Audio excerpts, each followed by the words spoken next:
축복은 감사하는 자의 것. 누가복음 17장 11절에서 19절 말씀입니다.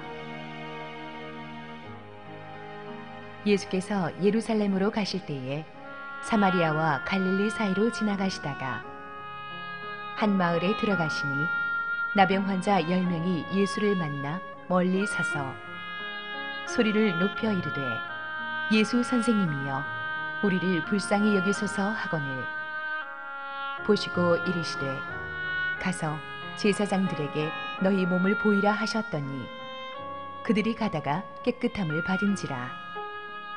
그 중에 한 사람이 자기가 나은 것을 보고 큰 소리로 하나님께 영광을 돌리며 돌아와 예수의 발 아래에 엎드리어 감사하니 그는 사마리아 사람이라. 예수께서 대답하여 이르시되 10사람이 다 깨끗함을 받지 아니하였느냐? 그 9은 어디 있느냐? 이 이방인 외에는 하나님께 영광을 돌리러 돌아온 자가 없느냐 하시고 그에게 이르시되 일어나 가라 내 믿음이 너를 구원하였느니라 하시더라. 할렐루야. 우리 하나님께 감사의 박수를 드리겠습니다. 우리 추수감사절 주일 예배하러 오신 여러분 모두를 축복하고 환영합니다. 우리 함께 기도하심으로 우리 오늘 말씀을 열겠습니다. 사랑하는 아버지, 우리는 부족한 죄인들인데 하나님의 은혜로 이 추수감사절을 또 맞이하게 되었습니다. 오늘도 부족한 죄인을 감추시고 하나님 말씀만 들려주옵소서. 예수님 이름으로 기도했습니다. 아멘. 이 세상 최고의 삶은 하나님을 기쁘시게 하는 삶입니다. 이 세상 최고의 축복은 하나님을 기쁘시게 할 때 받는 것입니다. 그렇다면 어떻게 하는 것이 하나님을 기쁘시게 하는 것입니까? 성경에 보면 몇 가지가 나옵니다. 하나님의 뜻에 순종할 때 하나님이 기뻐하십니다. 잃어버린 탕자가 집으로 돌아올 때 하나님이 기뻐하십니다. 우리가 서로 사랑하고 용서하고 화목할 때 하나님이 기뻐하십니다. 마음으로부터 신령과 진정으로 예배드릴 때 하나님이 기뻐하십니다. 우리의 믿음이 하나님을 기쁘시게 합니다. 이 모든 것들이 하나님을 기쁘시게 하지만 특별히 하나님을 기쁘시게 하는 것이 있는데 그것은 바로 감사입니다. 성경에 나오는 수많은 이야기들 중에 오늘의 이야기는 가장 아름다운 감사의 스토리 중에 하나로 기록되고 있습니다. 11절을 읽습니다. 예수께서 예루살렘으로 가실 때에 사마리아와 갈릴리 사이로 지나가시다가 예수님께서 이 사마리아와 갈릴리 경계선상을 지나치고 계셨다는 게 중요합니다. 그러니까 사마리아인과 이 유대인들이 섞인 나병 환자 그룹을 만나게 된 것입니다. 예수님이 어느 시점에 어디를 지나가고 계시는가를 우리는 항상 주목해야만 됩니다. 왜냐하면 예수님의 동선을 따라가면 축복이 있기 때문이고 기적이 있기 때문입니다. 예수를 만나는 사람들은 인생이 변하기 때문입니다. 자, 12절 읽습니다. 한 마을에 들어가시니 나병 환자 10명이 예수를 만나려고 멀리 서서.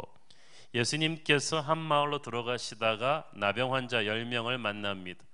이 나병 환자는 요즘은 한센병이라고 하는데 요즘은 의학이 발달돼서 거의 치료가 되었지만 그 당시는 정말 무서운 병이었습니다. 전염성이 강한 병이었기 때문에 육체적으로나 영적으로나 이 나병 환자는 극히 불결한 사람으로 취급이 되었습니다. 그래서 정상인들로부터 항상 2m 이상 떨어져 있어야 했고 정상인들이 사는 마을에는 함께 살 수 없고 성 밖에서 나병 환자들끼리 같이 살아야만 했습니다. 혹여 사람들이 있는 도성에 들어와서 길에 다닐 때는 옷을 찢고 머리를 풀며 입술을 가리고 나는 부정한 사람입니다 라고 외쳐야만 했습니다. 사람들은 그런 나병 환자를 보면 꼭 벌레 취급하듯이 막 돌을 던져서 쫓아내곤 했습니다. 그러니까 이게 살아도 사람 사는 게 아니죠.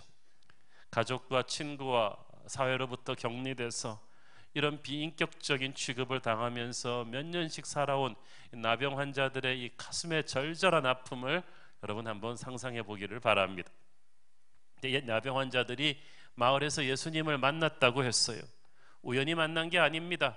예수님이 오신다는 소문을 듣고 예수님의 동선을 미리 파악하고 가서 기다린 거예요. 절박한 사람들은 예수님 오시기까지 참지 못하고 자기들이 달려가서 예수님께 만나려고 나갑니다. 오늘 예수님을 달려서 만나려고 오신 분들을 축복합니다. 이분들이 멀리 서서 소리를 질렀다고 했습니다. 정상인들에게 가까이 갔다가는 돌을 맞으니까 예수님의 제자들에게 돌 맞을까 봐 두려워서 그들은 멀리 서서 안타깝게 주님을 향해서 소리를 지릅니다. 그렇지만 그 위험을 감수하고서라도 그들은 주님을 만나야만 했어요. 그들에게 있어서 예배는, 주님을 만나는 것은 죽고 사는 문제였어요. 해도 되고 안 해도 되는 게 아니었어요. 늦게 오고 졸고 이런 건 생각도 못하고 생명 걸고 주님 만나러 와서 소리 지르고 있습니다. 이 부르짖음에 예수님이 응답하세요. 자, 그런데 13절을 보세요. 소리를 높여 이르되 예수 선생님이여 우리를 불쌍히 여기소서 하거늘. 절박한 자가 소리를 지릅니다. 큰 소리로 외쳤습니다. 그들에게 있어서 이 부르짖음을 주님이 듣지 못하면 큰일 나는 거예요. 그래서 목숨을 걸고 절박하게 소리 지릅니다. 이들의 언어에는 화려함이 없습니다. 격식이 없습니다. 그냥 거친 야성의 부르짖음처럼 날것의 감정 그대로를 주님에게 그대로 쏟아놓는 것입니다. 눈물 콧물 범벅이 돼서 가슴이 쿵쾅거리면서 마른 땅이 비를 사모하듯이 주님을 향해서 부르짖는 것입니다. 시편에 보면 다윗이 광야에서 기도할 때 이렇게 기도했다고 되어 있습니다. He cried out, 부르짖었다. 그리고 하나님은 이 부르짖는 자의 기도를 반드시 응답하십니다. 시편 34편 6절 말씀, 이 곤고한 자가 부르짖음에 여호와께서 들으시고 그의 모든 환난에서 구원하셨도다. 부르짖음에 들으시고 구원하셨도다. 마음속에 근심이 있는 사람은 오늘 주님께 나오셔서 부르짖으며 기도하시기를 바랍니다. 목숨을 걸고 생명을 걸고 외쳐야만 합니다. 넥타이 풀고 처절하게 기도하셔야 됩니다. 걱정할 시간이 있으면, 불평할 시간이 있으면, 원망할 힘이 남아있다면 기도해야 합니다. 그냥 기도하지 말고 하나님의 이름을 부르짖으며 결사적으로 기도하십시오. 기도는 하다 하면 마지막에 하는 그런 최후 수단이 아닙니다. 기도는 처음부터 해버려야 되는 거예요. 목숨을 걸고 해야 되는 거예요. 눈에서 진물이 날 때까지, 무릎이 시릴 때까지 하는 거예요. 이 시간이 다시 오지 않기 때문에, 기도하지 않으면 죽기 때문에 가슴에 영적인 막힘이 뻥 뚫릴 때까지 기도하십시오. 주님께서는 반드시 여러분의 부르짖는 기도에 응답하실 것입니다. 내년 1월 1일 송구영 신예배를 시작으로 해서 우리 교회는 교회 창립 이후 처음으로 40일 특별 새벽 기도를 할 것입니다. 1월 2월 달이 이렇게 특세 40일 하기에 좋은 때는 아니죠. 춥고 눈도 오고 이렇게 힘들죠. 그렇지만 하나님께서 특별한 은혜를 2016년 신년 새벽 기도에 주실 줄을 믿습니다. 여러분께서 중간에 나는 그럼 출장 가고 이러면 어떡하나 걱정하지 마십시오. 우리가 생중계로 다 쏴드립니다. 전 세계 어디를 가든지 유스트림이 있는 곳에는 다 여러분 동참하실 수 있고, 거기서 들으신 설교를 이메일로 보내주면 출석으로 쳐드리겠습니다. 중요한 건 우리가 다 이제 출석 매기면서 이렇게 다 해볼 텐데, 하나님께서 정말 놀라운 은혜를 이 40일 특세 기간 동안에 부어주실 줄로 믿습니다. 한 달 반 전에 미리 말씀드리는 것은 미리 이렇게 스케줄을 잡으시고 기도하시고 준비하시라는 거예요. 에레미야 33장 3절, 너는 내게 부르짖으라. 내가 네게 응답하겠고 네가 알지 못하는 크고 은밀한 일을 내게 보이리라. 아멘. 제 기도실에 써붙인 말씀이거든요. 이번 특세 40일 동안에 하나님께 부르짖는 기도를 드려서 하늘 문이 열리고 여러분에게 크고 놀라운 하나님의 영광이 임하기를 축원합니다. 13절에 보니까 이 나병 환자들이 예수님을 향해서 예수 선생님이라고 불렀습니다. 근데 이 선생님이 영어 성경에 보니까 티처가 아니고 마스터예요. 티처는 지식을 전수하는 사람인데 마스터는 주관자입니다. 내 인생을 책임지실 분, 내 인생의 주인 되시는 하나님, 그런 거예요. 여러분이 예수님을 어떻게 보는가가 여러분의 믿음이고, 예수님은 여러분의 믿음대로 오십니다. 여러분이 예수님을 선생님이라고 하면 예수님은 여러분에게 그냥 도덕적인 스승이고, 여러분이 마스터, 주인님이라고 선포하는 그 순간부터는 예수님이 여러분의 인생을 주관하십니다. 다스리시고 개입하시고 기적을 이끄시고 치유하시는 거예요. 우리가 기도할 때 예수님을 마스터라고 선포해야 돼요. 우리 믿음으로 선포하면 우리 주님께서 우리를 책임지십니다. 이들 10명의 나병 환자들이 예수님에게 접근하는 모습은 애처롭기 짝이 없습니다. 예수님 바로 앞에 와서 앉고 싶은데 자기 신분이 예수님께 좀 가까이 갈 상황이 아니에요. 그래서 멀리 서서 애처롭게 부를 수밖에 없습니다. 이 모습을 보니까 예배 드리고 싶은데 상황이 그렇지 못한 북한의 지하교회 성도들, 그리고 저 중동 이슬람권의 지하교회 성도들이 생각이 납니다. 우리는 자유롭게 예배 드리는 것을 너무 당연시 여기고 있습니다. 너무 당연시 여긴 나머지 감사를 잃어버렸어요. 매너리즘에 빠진 예배를 많이 드린다는 거예요. 그러나 정말 주님의 은혜가 필요한데 상황이 주님께 가까이 올 수 없는 사람들, 예배의 자유가 박탈당한 나라 사람들이 있습니다. 그들은 멀리 서서 주님의 이름만을 부르며 통곡하지만 하나님의 마음은 그들에게 가 계십니다.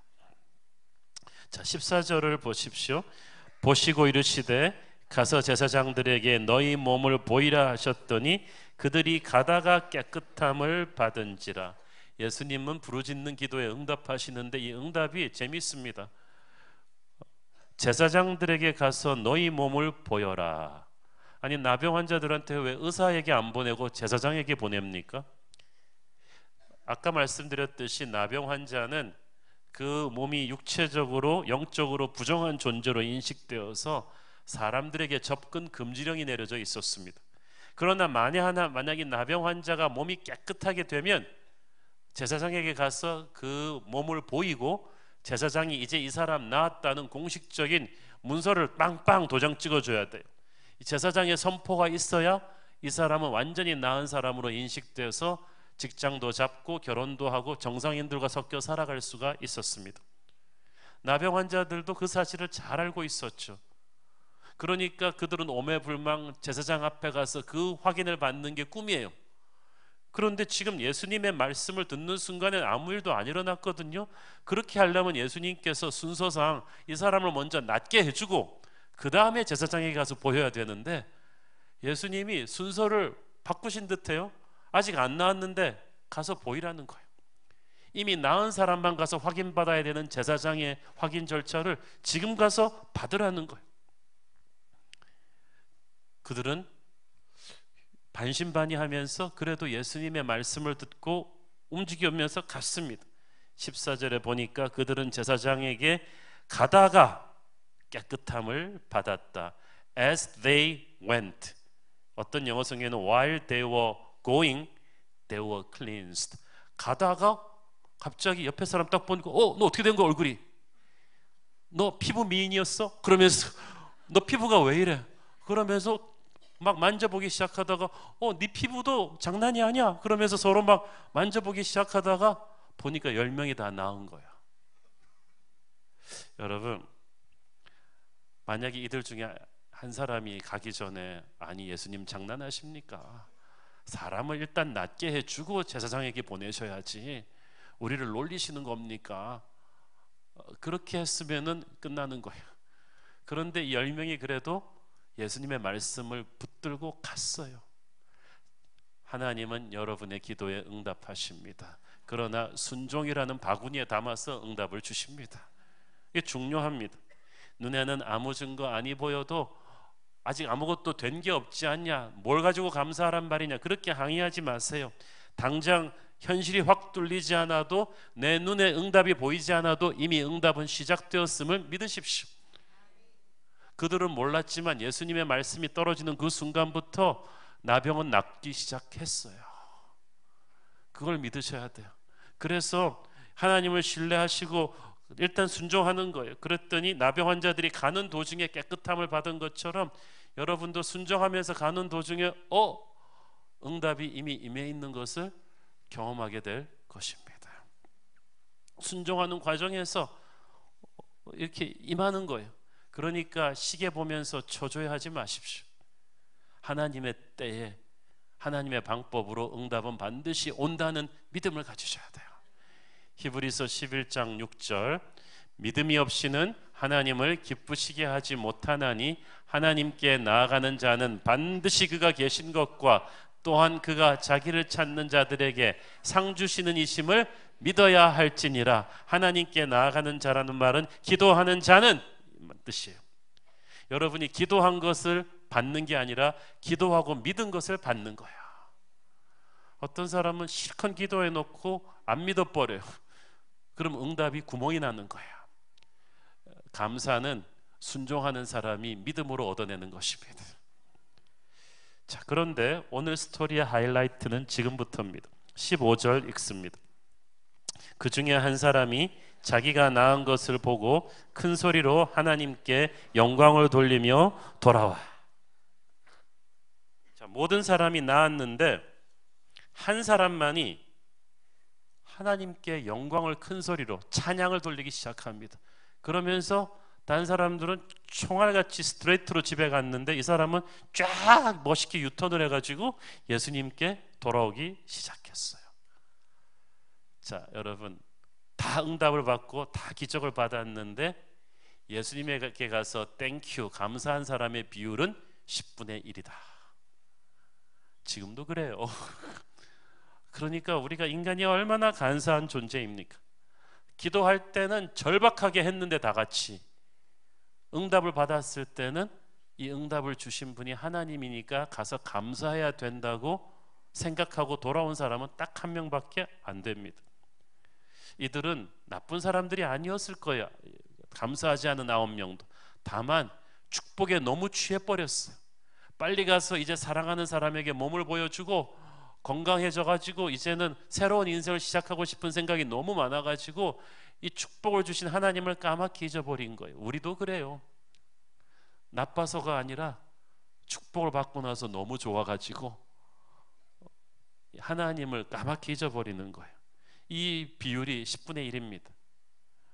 우리 중에 10분의 1이나마 하나님께 제대로 감사합니까? 이 한 명의 이 감사하는 사람은 큰 소리로 주님을 찬양했다고 했습니다. 찬양은 하나님을 칭찬해 드리는 거예요. 하나님을 광고하는 거예요. 이것은 은혜를 체험한 사람만이 할 수가 있어요. 감사는 간증이거든요. 그는 당시 유대인들이 짐승보다 못한 취급을 하던 사마리아인이었습니다.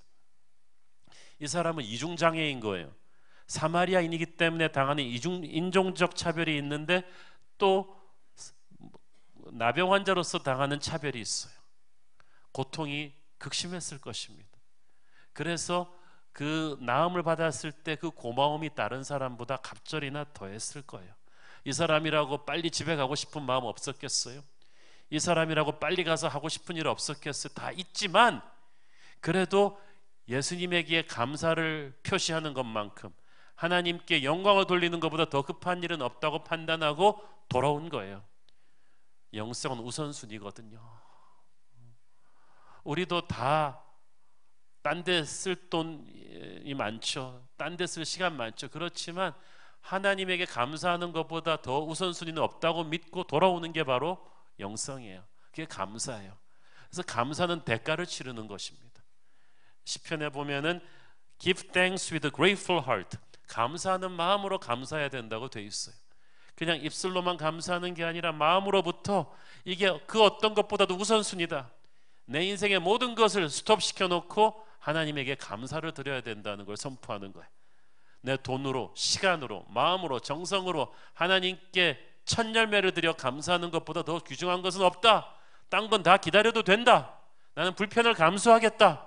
이렇게 하는 게 진짜 감사라는 거예요. 이렇게 대가를 치르고 감사하는 사람은 하나님을 기쁘시게 합니다. 그러나 그렇게 하지 않으면 하나님을 슬프게 합니다. 17절 18절 읽습니다. 예수께서 대답하여 이르시되 10사람이 다 깨끗함을 받지 아니하였느냐? 그 9은 어디 있느냐? 이 이방인 외에는 하나님께 영광을 돌리러 돌아온 자가 없느냐 하시고. 자, 여러분, 예수님께서 이 땅에 계실 때 사람들한테 해꾸지도 많이 당하시고 섭섭한 말도 많이 들으시고 비난도 당하시고 억울한 일도 겪으시고 십자가에서 채찍질도 당하셨는데 그 모든 고통을 다 잠잠히 이겨내신 주님께서 유독 여기서는 노골적으로 마음이 상했다고 표현하십니다. 섭섭하다고 표현하십니다. 다른 일들에 비교해 보면 별거 아닌 일 같은데 예수님은 이걸 심각하게 받으신 거예요. 다른 사람은 다 어디 있느냐? 한 명밖에 와서 감사하지 않는단 말이냐? 이걸 표현하면서 예수님이 노골적으로 상한 마음을 보이십니다. 여기서 우리는 무엇을 배웁니까? 감사하지 않는 인간은 하나님의 마음을 상하게 한다. 하나님은 인격자이시거든요. 감정이 있으세요.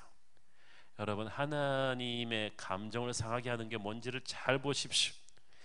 은혜를 받은 하나님의 사람이 자기가 잘나서 받은 줄 알고 은혜의 근원이신 하나님께 감사가 없다면, 그 순간에 감사하지 않는다면, 합당한 영광을 주님께 돌리지 않는다면 하나님은 마음이 상하신다는 거예요. 여러분, 우리 하나님의 자녀가 우리 안에 계시는 하나님의 마음을 상하게 해놓고 우리는 행복할까요? 행복하지 않아요. 그 축복을 누리는 기쁨은 잠시고요, 우리 주님이 주시는 기쁨은 영원한데 영적으로 막혀버려요. 그러면 구원의 기쁨이 없어요. 감사는 그렇게 중요한 것입니다. 감사의 타이밍을 놓치지 마십시오. 하나님이 주신 것을 우연히 된 것처럼, 내가 잘나서 이룬 것처럼 바쁘다는 핑계로 그냥 당연시하고 대충대충 넘어가지 마세요. 그것은 하나님의 마음을 상하게 하는 것입니다. 일은 많이 하는 교회가 시험이 드는 까닭은 이 모든 축복을 주신 하나님께 감사하는 문화가 없기 때문이에요. 범사에 감사하셔야 돼요. 사랑하는 여러분, 이 말씀 준비하면서 제 자신도 참 부끄러웠습니다. 하나님한테 받아 누리고 있는 은혜가 너무나 많은데 순간순간 감사할 줄 모르는 원망과 불평이 많은 제 모습이 회개가 많이 되었습니다. 여러분은 어떻습니까? 여러분 각자의 인생을 한번 돌아보십시오. 이때까지 여러분이 살아온 인생 여정을 보면서 그런 순간들 한번 생각을 해보세요. 우리가 하나님의 축복을 체험한 그 순간에도 그 축복에 취해가지고 축복을 주신 하나님께 감사드리는 것을 깜빡깜빡 해버린 시간들이 얼마나 많이 있습니까? 어떤 분은 얘기합니다. 나 별로 감사할 거 없습니다. 추수감사절에.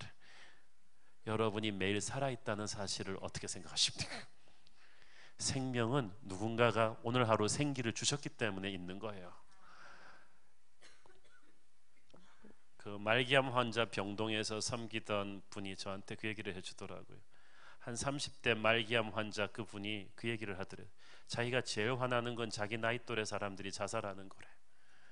다 이유가 있겠지만 자기들은 하루를 더 살기 위해서 치열하게 이 아픈 항암 주사 맞으면서 기도하면서 처절하게 버티는데, 그래서 사랑하는 사람들과 꽃을 보고 별을 보면서 단 하루를 호흡하기 위해서 이렇게 처절하게 몸부림치는데 그들이 그렇게 쉽게 생명을 버려도 되느냐는 거예요. 그 생명이 있으면 날 달라는 거죠. 그들이 그렇게 허무하게 버려버린 오늘은 어제 죽었던 그 어떤 사람이 그토록 처절하게 살고 싶었던 미래라는 것을 왜 그들은 모르냐는 거예요. 그 말을 듣고 나니까 제가 회개가 되더라고요. 아침에 깨어나서 건강한 몸으로 세상을 볼 수 있다는 것을 감사해 본 적이 있습니까? 생명이 누군가의 선물이라는 것을 여러분 아십니까? 저는 30대 초반에 제가 탄 비행기가 포항에서 추락하는 바람에 제 앞에 자리에 비행기가 끊어지면서 비행기가 두동강이 나는 사고를 당했습니다. 그래도 살았어요. 기적같이 살았어요. 큰 자동차 사고를 눈앞에서 제 한 10m 밖에서 자동차들이 구르면서 폭우 속에서 구르는 그 큰 사고 속에서도 아슬아슬한 차이로 살아난 적도 있어요.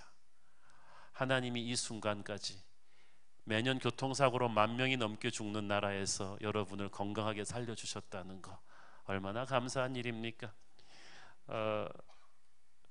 우리가 구원받았다는 사실은 또 얼마나 감사합니까? 우리보다 착하고 괜찮은 사람도 많은데 하나님께서 우리 같은 인간을 만나 주시고 구원해 주시고 영원한 어린 양의 생명책에 기록해 주셨다. 그 사실만으로도 우리는 매일 감사 헌금 내도 모자라는 거예요. 앞길이 막혀서 캄캄할 때 우리 주님이 새 길을 열어주신 적은 몇 번입니까?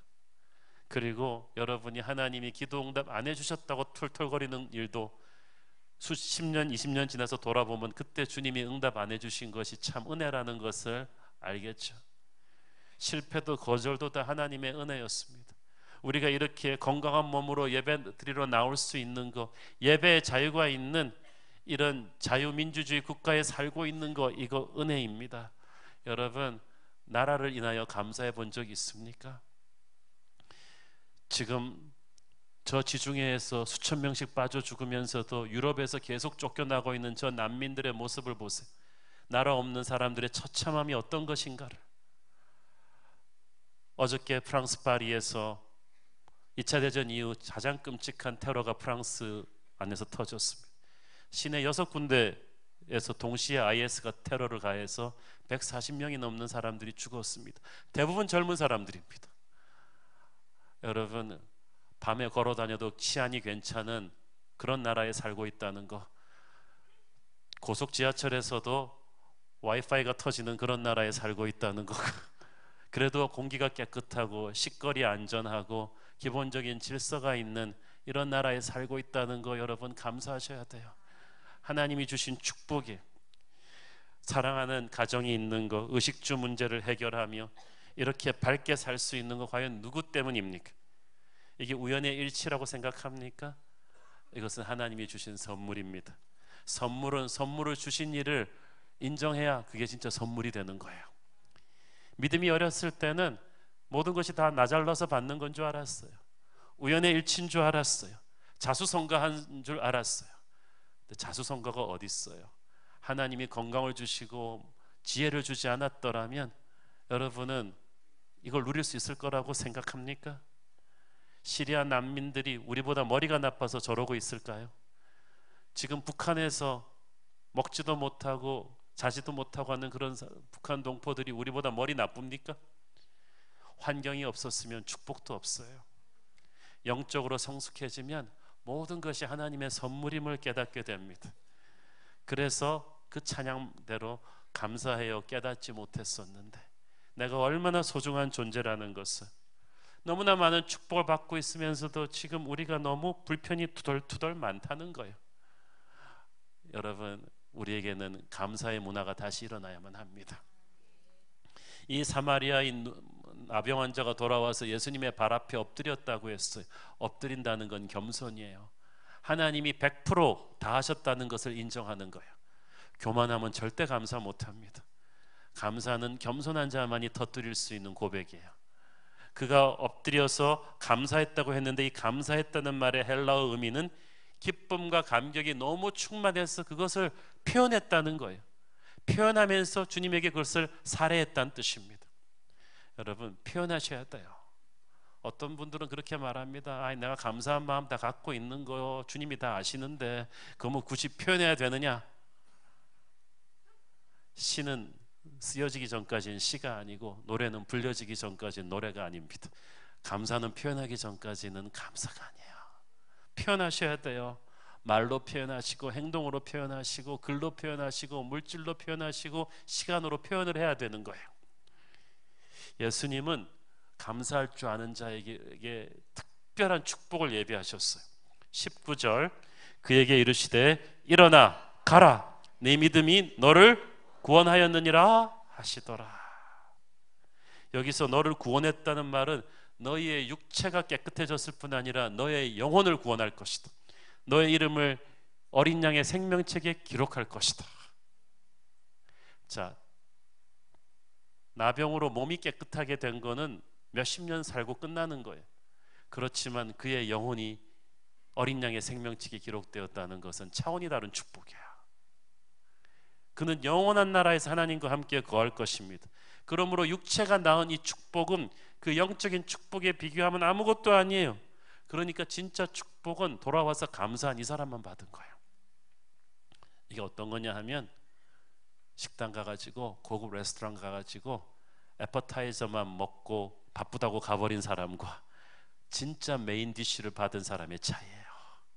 주님은 단순히 감사를 안 해서 섭섭한 마음만 가지시는 게 아닙니다. 한 걸음 더 나가서 감사를 하지 못했기 때문에 진짜 예비된 하늘의 메인 디쉬를 먹지 못하고 가버린 그 사람들을 안타깝게 여기신 거예요. 네 믿음이 너를 구원했다. 감사는 믿음이에요. 성경을 가만히 보면 믿음과 감사가 항상 같이 가요. 예수님이 5,000명을 먹이시기 전에 이 오병 이어만 가지고 미리 감사 기도 드렸죠. 아직 현실은 아무것도 이루어지지 않았는데 다 이루어진 다음에 감사하는 것은 과학이지 믿음이 아니에요. 믿음은 이미 이루어지지 않은 미래를 축복으로 믿고 그냥 주실 거라고 믿고 선포하는 거죠. 김칫국부터 마시는 거죠. 왜냐하면 하나님에게 있어서 미래는 항상 과거 완료형이거든요. 그래서 이 감사의 언어는 아직 오지 않은 미래의 축복을 끌어당기는 힘이 있습니다. 믿음은 바라는 것들의 실상이요 보지 못하는 것들의 증거니라. 감사는 믿음이 있기 때문에 하는 거예요. 믿음은 비즈니스와도 같아요. 작은 자본으로 시작해서 점점 큰 이익이 들어오듯이 작은 믿음으로 시작해서 큰 믿음으로 가는 계기가 돼요. 작은 믿음 가지고 새벽기도 왔는데 그날 그냥 영적 대박이 터진 거죠. 상상하지도 못한 은혜가 팍 옵니다. 처음엔 감사도 그래요. 작은 걸로 감사하기 시작했더니 점점 감사할 축복들이 계속 오는 거예요. 그냥 오병 이어가지고 우리 입에 풀칠만 해도 괜찮다고 생각했는데 12바구니 남았어요. 5,000명 먹이고 나서. 감사하는 자에게는 항상 남는 축복이 옵니다. 풍성한 축복이 와요. 그래서 하늘문이 열리는 이 축복은 감사하는 자에게 오는 거예요. 진짜 축복이 그때부터 시작돼. 그 전까지는 그냥 워밍업 하는 거예요. 애프타이저예요. 그러나 감사하고 난 다음부터는 진짜 축복이 밀려오기 시작합니다. 이 축복을 받아야, 이 영의 축복을 받아야 이게 진짜 축복인 거야. 이것은 비단 사마리아인처럼 예수 믿지 않는 사람에게만 해당되는 게 아니라 예수 믿는 하나님의 백성들에게도 마찬가지예요. 여러분이 예배드리고 찬송드리고 사역한다고 다 되는 게 아니고 감사하는 마음으로 예배드리고 감사하는 마음으로 사역하고 감사하는 마음으로 헌금하고 이렇게 해야 하나님의 영광이 열립니다. 시편 50편 23절 감사로 제사를 드리는 자가 나를 영화롭게 하나니 그의 행위를 옳게 하는 자에게 내가 하나님의 구원을 보이리라. 감사로 제사는 예배거든요. 예배를 드릴 때요 불평불만에 찬 마음으로 예배를 드릴 수가 있어요. 비판으로 예배를 드릴 수가 있어요. 의무감으로 드릴 수가 있어요. 그런 예배는 파워가 없어요. 그러나 감사하는 마음으로 예배를 드린 자는 같은 예배를 드려도 하나님을 영화롭게 합니다. 하나님을 영화롭게 하는 자에게 내가 나의 영광을 보인다고 했어요. 구원의 은혜를 보일 거라고 했어요. 달라요. 오늘 같은 예배를 드리는 것 같죠? 오늘 감사로 제사를 드리는 자는 다른 사람과는 전혀 다른 성령을 체험할 것입니다. 특별한 임재를 체험할 거예요. 남이 듣지 못한 음성을 듣게 되고 남이 느끼지 못한 은혜의 감격에 들어가게 될 것입니다. 감사로 예배를 드리는 자에게는 특별한 하나님의 기름 부으심이 와요. 하나님을 감사로 예배 드리는 자는 영화롭게 하거든요. 하나님을 영화롭게 하는 자는 하나님을 기쁘시게 하는 자이고 하나님을 기쁘시게 하는 자는 하나님이 축복하지 않고는 못 견디십니다. 그러므로 이 감사하는 사람은요 자기는 모르고 있지만 그 순간부터 자기와 자기 후손의 미래까지도 바꿔놓는 거예요. 여러분 똑똑하고 가진 것 많아도요 한 세대 못 갑니다. 그러나 가진 것이 없고 배운 것이 없고 연약해도 감사하는 사람은요 갈수록 그 후손이 하나님의 복을 받아요. 저는 미국이라는 나라, 제가 역사 전공인데 그 미국이라는 나라를 보면은 이 감사가 얼마나 한 나라의 운명을 바꿔놓는가를 볼 수가 있죠. 추수감사절 원래 미국서 시작된 명절이잖아요. 그래서 어떤 분들은 얘기합니다. 아니 우리 추석도 있는데 왜 우리가 미국 명절을 이렇게 예배드려야 되는가? 미국 명절이 아니라 미국의 조상 청교도들이 이 추수감사절, 이 땡스기빙을 시작한 그 기원이 성경적이기 때문에 우리도 같이 그걸 지키는 거예요. 어떤 사람은 미국 같은 잘 사는 나라는 감사할 게 많겠죠. 그러나 미국이 추수감사절을 시작한 것은 정말 못 살 때였어요. 400년 전에 네덜란드에서 100여 명의 청교도들이 메이플라워호를 타고 11월 달에 미국의 플리머스 해안에 상륙했습니다. 여러분 미국 동부에 11월 달에 가본 적이 있습니까? 얼어 죽습니다. 거기 진짜 100여 명이 11월 달에 와서 50명이 얼어 죽었습니다. 감사할 마음이 들겠어요, 여러분 같으면? 그 다음 해에 인디안들한테 오두막집 짓는 거 배우고 옥수수 농사하는 거 배워가지고 간신히 입에 풀칠할 정도의 추수를 한 거예요, 가을에. 그걸 가지고 그들은 3일을 휴일로 선포하고 하나님께 감사하는 예배를 드렸어요. 그때 그들의 기도문 속에는 우리는 이렇게 고난 속에서 씨를 뿌리지만 우리의 후손은 이렇게 하나님을 예배하면서 감사의 씨앗을 뿌릴 때 이 씨앗을 추수하며 복받는 나라, 하나님 믿으면 이렇게 복받는 나라가 된 것을 세계인들에게 알릴 수 있는 그런 나라가 되게 해주세요 라는 그 기도문이 추수감사절의 시작이에요. 그리고 그 기도 그대로 미국은 땡큐라는 문화가 몸에 밴 나라입니다. 작은 일을 가지고도 땡큐하는 게 하나님에게 열악한 상황 속에서 감사하는 게 몸에 뱄기 때문입니다. 그래서 미국은 점점 감사할 게 많은 나라가 됐죠. 오늘날 미국이 이전과는 다르게 많이 흔들리고 있는 것은 이 순수한 청교도 조상들의 하나님께 감사하는 신앙을 잃어버렸기 때문이에요. 우리가 여기서 배울 게 많지 않아요? 그래서 감사하는 습관, 감사하는 문화를 만드는 것이 너무나 중요합니다. 이 감사는 내 기분 좋을 때만, 일이 잘 풀릴 때만 하는 것이 되어서는 안 되고요, 기도하고 말씀 읽는 것처럼 이 감사도 내 삶의 습관으로 그냥 몸에 딱 붙여야 돼요. 운동을 할 때 내가 기분 좋을 때만 운동해서는 안 되고 항상 운동을 해야 되듯이 감사도 그런 거예요. 모든 상황 속에서 하나님의 내가 보지 못하던 축복의 섭리가 있다는 것을 인지하고 그런 생각을 해야 돼요. 어떤 상황 속에서도 나 주님에게 찍혔구나, 나는 지금 그냥 얻어맞고 있는 거야, 하나님이 나를 미워하셔, 이런 생각을 하지 말고 하나님이 왜 이 문을 닫으시지? 더 좋은 게 준비되어 있을 거야. 우리 애가 왜 떨어졌지? 하나님의 내가 모르는 계획이 있을 거야. 이걸 믿으면서 그리 아니하실지라도 감사하고 그 마음에 품고 입으로 고백하고 항상 그 습관을 가져야 돼요. 하나님은 항상 오르시다, 항상 최고의 것은 오지 않았다. 이게 청교도 조상들의 입에 달고 다니던 말이에요. 잘 될 때나 못 될 때나 최고의 것은 오지 않았다. 그리고 하나님에게 감사하면서 내 주위 사람들한테도 감사하는 습관을 길러야 합니다.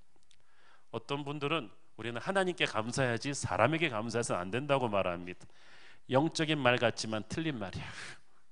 왜냐하면 그 사람이 하나님이 보내주신 기다리 아저씨예요. 하나님의 천사란 말이에요. 그래서 그 사람에게 감사하는 건 그 사람을 보내신 하나님께 감사하는 것입니다. 그 사람에게 감사하지 않는 건 그 사람을 보내신 하나님을 모독하는 거예요. 그래서 위로는 하나님께 감사하고 옆으로는 내 사람들에게 감사합니다. 이 모든 것이 주님께 영광이에요. 여러분, 우리나라가 지금 단군 이래로 이렇게 잘 살아본 적 없어요. 단군 이래로 5,000년 역사에서 이렇게 중국을 무시해 본 적도 없어요. 그래서 중국 사람들이 굉장히 기분 나빠합니다. 이 모든 축복을 누리고 있는데 우리는 보릿고개 때 우리 믿음의 조상들처럼 그때 한국 교회처럼 추수감사절을 기쁘게 드리고 있지 않아요. 제 어렸을 때도 기억나는데 제 어렸을 때만 해도 도시락 못 사갖고 오는 애들 많았습니다. 그래도 교회 가보면 추수감사절이 상다리가 부러졌어요. 정말 성도들이 그 가난한 살림에도 막 꽥꽥거리는 닭 갖고 오고 그 배 갖고 오고 사과 갖고 오시고 쌀 팔아서 오시고 쫙 그래가지고 정말 최선을 다해서 하나님께 감사를 드렸어요. 축제였어요. 근데 요새 한국교회 추수감사절 정말 썰렁해요. 우리나라 사람들이 그때는 그래도 감사하는 마음이 있었는데 요즘은 전부 다 입이 이만큼 나갖고 비판과 불평과 불만뿐이야. 직장이 없다 그러고 경기가 어렵다 그러고 다 죽겠다고 그래요. 입으로 그렇게 오두방정을 떨어가지고 하나님의 축복을 다 막아놓는 거예요. 언제 우리 경제가 좋은 적이 있었어요? 정치적으로 안정된 적이 있었어요? 하나님의 축복으로 우리는 여기까지 왔어요. 앞으로도 그럴 거예요. 그걸 믿고 선포하셔야 돼요. 그런데 우리가 너무 교육 수준이 높아져서 그런지 이 박사학위 한다는 사람들이 똑똑하게 비판하는 것만 배웠어요. 모든 것의 문제점만 어떻게 찾아냈어요. 그러나 우리는 하나님의 사람은 달라요. 어떤 절망적인 상황 속에서도 한국교회는 살 것이다. 우리의 청년들은 실업자가 아니라 세계를 누비는 글로벌 인재가 될 것이다. 이걸 믿으셔야 돼요. 이걸 선포해야 돼요. 우리의 교회는 잘 될 것이다. 우리의 가정은 잘 될 것이다. 우리의 민족은 하나님이 함께 할 것이다. 이 감사를 갖다가 미리 선포해 놓으면 어둠의 영이 떠납니다. 절망이 떠나고 하나님께서 우리 민족을, 우리 가정을, 우리 교회를, 우리 자신을 축복하기 시작하는 거야. 여러분의 가문의 운명을 바꾸고 싶습니까? 불평, 불만과 비판의 언어를 없애버리고 이제부터 전부 다 감사하기 시작하기를 바랍니다. 여러분의 자녀들 성적이 좀 안 나온다고 맨날 쥐어박던 여러분의 습관을 버리고 애 머리 나쁜 거 탓하지 마세요. 그게 어디서 왔겠어요? 다 그냥 감사하시고, 애가 지금 세상이 얘를 알아주지 못하지만 하나님께서 축복할 축복의 통로가 될 것이다. 아인슈타인도 고등학교 때는 이 사람이 아무도 다 전능하라고 봤어요. 하나님이 보시는 그 아름다움이 있다니까요. 그래서 이 아이를 인하여 감사하시고, 여러분 배우자를 인하여 감사하십시오. 그들이 우리에게 기쁨과 소망을 줍니다. 교회를 인하여 감사하기를 바랍니다. 목사님들과 장로님들과 순장님들과 멘토들과 주일학교 선생님들에게 틈만 나면 감사를 표현하세요. 추수감사절을 맞아 여러분 아이들 가르치는 주일학교 선생님들한테 고구마라도 하나 쥐어주십시오. 감사하다고 하세요. 우리 주일학교 선생님들이 얼마나 아이들 위해서 기도하는지 몰라요. 안아주세요. 여러분 순장님들한테 맨날 들이받지만 말고 추수감사절을 맞아서 아이스크림이라도 하나, 이렇게 라떼라도 하나 사다 주십시오. 이게 다 사랑이거든요. 표현하는 거거든요. 여러분의 교회를 인하여 감사하십시오.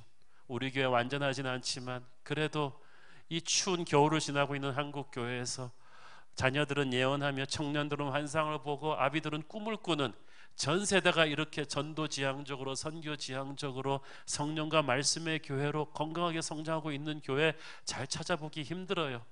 이 교회와 함께 호흡한다는 건 감사할 일이에요. 나라를 인하여 감사하십시오. 이 나라 못 살겠다고 이민 떠나는 분들 그래도 나라 욕하고 가지 마십시오. 그래도 나라가 그만큼 키워졌기 때문에 여러분이 있는 거예요. 이 나라의 미래를 축복하십시오. 우리 옆에 있는 고마운 키다리 아저씨들을 축복하십시오. 이들이 없었으면 우리도 없습니다. 옆에 배우자 하나님이 보낸 키다리 아저씨요. 그랬어? 그러면서 이렇게 놀라는 분들 그래요.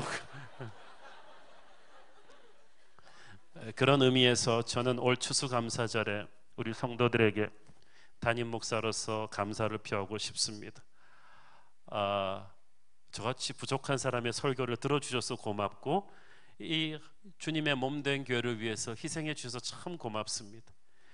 새벽마다 주일마다 또 선교 아우리치 갈 때마다 제가 우리 성도들 어린아이부터 어른이르기까지 이름도 없이 빛도 없이 웃으면서 섬기는 이 수백 명의 자원봉사자들을 보면은 얼마나 부끄럽고 고마운지 모르겠습니다. 여러분같이 신실한 분들과 함께 늙어갈 수 있는 것이 참 저는 행복한 것 같아요. 한 시대를 살면서 저는 우리 부목사님들도 참 고맙습니다. 일이 굉장히 많은데도 한 번도 불평하지 않고 긍정적이고 따뜻하고 저 앞에서만 그러는 건 아니겠지만 너무나 감사하고 우리 교회 곳곳에서 기도하며 섬기시는 우리 장로님들도 감사하고 때로는 지치고 때로는 힘들지만 여러분들이 있어서 여기까지 올 수 있었고 앞으로도 그럴 것입니다.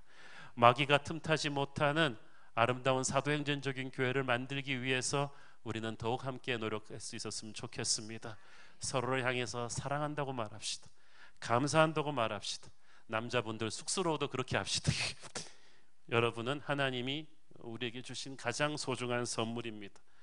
우리 형제 자매들이 여기 앉아 있는 사람들이 여러분이 추수감사절에 주신 하나님의 최고의 선물입니다. 오늘 하루 종일 여러분의 자녀에게, 부모님에게, 순식구들에게, 순장에게, 멘토에게 하루 종일 감사하다고 표현하는 여러분 되기를 바랍니다. 그리고 말로 다 해치우지 말고 아까 말씀드렸듯이 고구마라도 사다 주고 라떼라도 사다 주고 사랑합니다. 감사합니다. 당신이 하나님이 나를 축복하려고 보낸 기다리 아저씨입니다. 당신이 나의 축복의 통로입니다. 어떤 힘든 일이 있어도 나는 불평과 비판과 원망을 하지 않고 감사를 선포할 것입니다. 그래서 나와 내 자녀의 미래 위에 하나님의 내가 측량할 수 없는 축복이 흘러들게 할 것입니다. 그것이 추수감사절 여러분의 결심이기를 축원합니다. 기도하겠습니다. 사랑하는 아버지, 은혜를 감사합니다. 나의 나 된 것이 다 주님의 은혜고 주님이 보낸 내 주위 사람들의 사랑인데 내가 영적으로 어렸을 때는 다 내 잘나서 된 것인 줄 알았습니다. 그 이기심을 회개합니다. 축복을 누리면서 축복에 취해서 축복을 주신 이를 감사하지 않는 9명의 나병 환자들의 모습이 제 안에 있었음을 회개합니다. 이 추수감사절에 이제 영적으로 철이 들어 감사를 표현함으로써 하늘의 축복을 다운로드하게 하옵소서. 예수님 이름으로 기도했습니다. 아멘.